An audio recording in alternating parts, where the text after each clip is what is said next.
రాష్ట్ర బడ్జెట్ మహిళలను పూర్తిగా వంచిందని ఆంధ్రప్రదేశ్ మహిళా సమైక్య ప్రధాన కార్యదర్శి పంచదార్ల దుర్గాంబ అధ్యక్షురాలు ఓర్సు భారతి విమర్శించారు. మహిళలకు ఆకర్షణీయ వాగ్దానాలిచ్చి అధికారంలోకి వచ్చిన కూటమి ప్రభుత్వం అమలు చేయకపోవటాన్ని వారు తప్పుబట్టారు. మహిళా శక్తి పథకం మాయమైందని, ఉచిత బస్సు పథకం ఊహలకే పరిమితమైందని ఎద్దేవా చేశారు.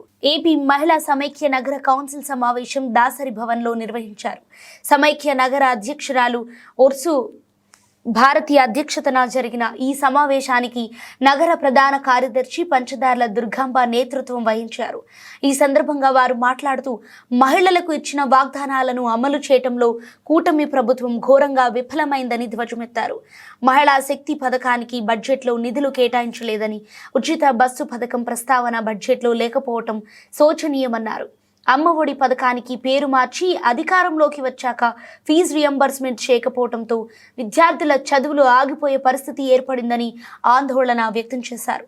మీ ఆర్థిక సంవత్సరానికి విద్యారంగానికి 25,000 కోట్ల రూపాయలు కావాల్సి ఉండగా కేవలం 9,400 కోట్లు కేటాయించి చేతులు దులుపుకున్నారని మండిపడ్డారు. దీపం పథకాన్ని కుదించారని, డ్వాక్రా మహిళలకు 10 లక్షలకు 0 వడ్డీ రుణాలు ఇస్తామన్న మాట నిలబెట్టుకోలేకపోయారని ధ్వజమెత్తారు.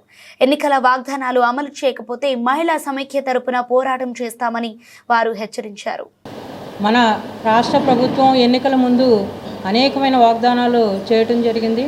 కానీ నిన్నగాక మొన్న బడ్జెట్లో 2025-26 బడ్జెట్లో మాత్రం మహిళలకు ఎలాంటి నిధులు కూడా పూర్తిగా కేటాయించలేని పరిస్థితి. దానిలో ముఖ్యంగా మహిళా శక్తి పథకం అనేది మనకి ఇవ్వటం జరిగింది. అదేంటంటే ఇంట్లో ఉన్న ప్రతి మహిళకు కూడా 1,500 ఇస్తామని చెప్పి 19 సంవత్సరాలు దాటి 59 సంవత్సరాల లోపు ఉన్నవారు అందరికి కూడా 1,500 రూపాయలు ఇస్తామని చెప్పి చెప్పడం జరిగింది. దాని గురించి మనకి బడ్జెట్లో అసలు ఆ ఊసే ఎత్తలేదు. అలాగే ఉచిత బస్సు అని చెప్పేసి చెప్పడం జరిగింది.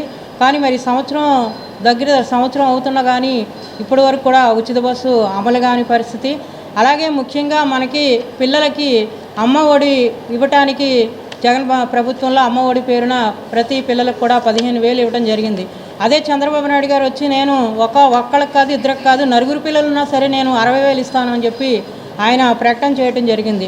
కానీ అది గత సంవత్సరం ఎలక్షన్ల సందర్భంగా జగన్ ప్రభుత్వం ఓడిపోవటం వల్ల వారు ఇవ్వలేదు. మరి తెలుగుదేశం ప్రభుత్వం వచ్చిన తర్వాత వీరు ఇవ్వలేని పరిస్థితి ఇప్పుడు దాపురించింది. దానివల్ల అనేక మంది విద్యార్థులు ఫీజులు కట్టుకోలేక నానా ఆగచాట్లు పడే పరిస్థితి.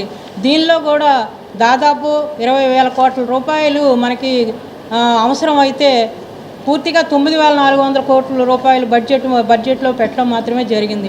అంటే మరి పిల్లలకు ఎంతమంది పిల్లలకి ఇవి రావో, రేపు ఏ ఆధారాలు పెడతాడో, మళ్ళీ ఒకవేళ రేషన్ కార్డు లేదనో, లేక కారు ఉందనో, ఇది ఉందనో, ఇలాగా ఒక్కొక్క రకంగా కట్ చేసి పిల్లల్ని ఇబ్బంది పడే పరిస్థితి. ఇప్పుడు పోయిన సంవత్సరం అలా, మళ్ళీ ఇప్పుడు జరగబోయే సంవత్సరానికి కూడా మనకి పిల్లలకి మళ్ళీ ఇవ్వాలి. మరి ఇది ఎంతవరకు ఇస్తారనేది కూడా ఎంతవరకు తెలియని పరిస్థితి. అలాగే ముఖ్యంగా దీపం పథకం, గతంలో దీపం పథకం ఉన్న వాళ్ళందరికీ కూడా, రేషన్ కార్డు ఉన్న వాళ్ళందరికీ కూడా ఉచితంగా గ్యాస్ ఇస్తాను